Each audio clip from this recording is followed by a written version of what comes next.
all got choices. Some little choices. What should I wear? What should I eat? You know, what should I do this afternoon? These things they're important, but they're not life-changing. They're not things that if we don't make the right decisions, our lives are over, although it may feel like it sometimes. There are times, that these things are really important. Like when you're going on a date or something like that, but for the most part, they're not all important. But then there are important choices.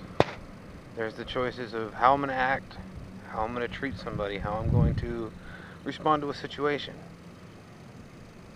These are important. These are huge decisions. They decide who we are. They show what we're made of. They show who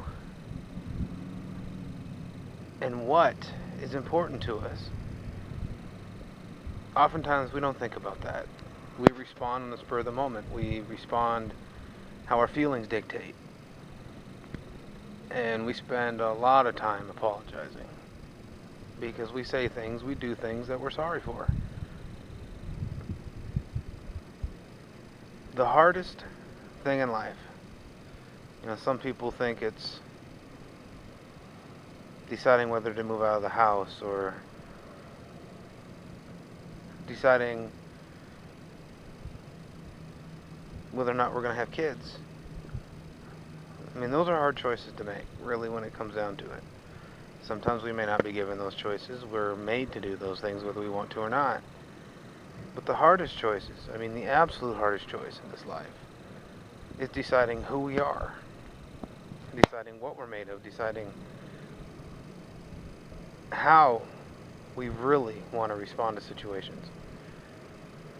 Sometimes we allow our anger to control it. Sometimes we allow excitement. Sometimes we allow fear. As human beings, we tend to allow our emotions to rule everything we do. And that gets us in trouble. Because emotions, they're fleeting. They're temporary.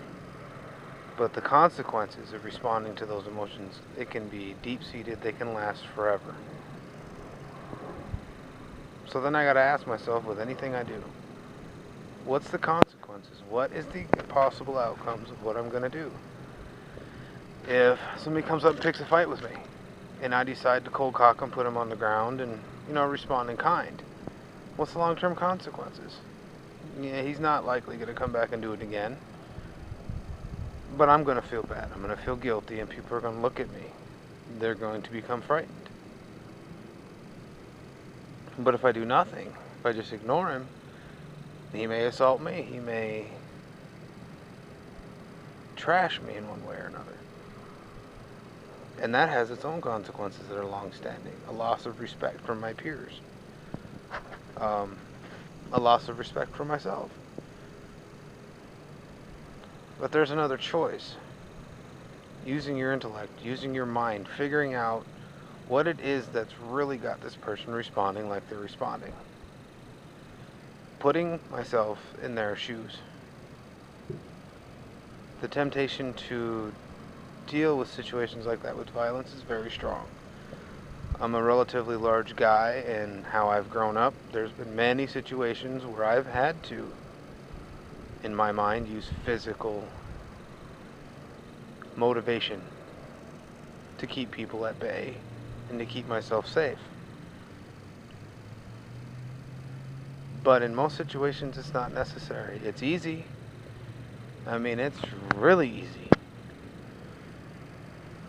But it's not necessary. People respond because of those basic fundamentals. Because something in their emotions has pushed them over that edge.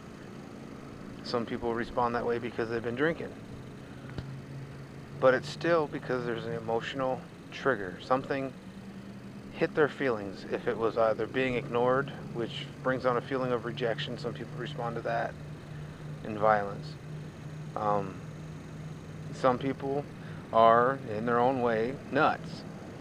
They do not know how to handle emotion, so they snap. And they do things that are very frightening and dangerous. But when it comes down to it, how others respond is less important than how you respond, how I respond. Because I can't control anybody else. I can't make them do anything they don't want to do. I could frighten them and do something that could make them leave me alone, but it isn't going to change the behavior. They'll just transfer it to somebody else. Just because it's the easiest answer doesn't mean it's the right one. I guess that's my point.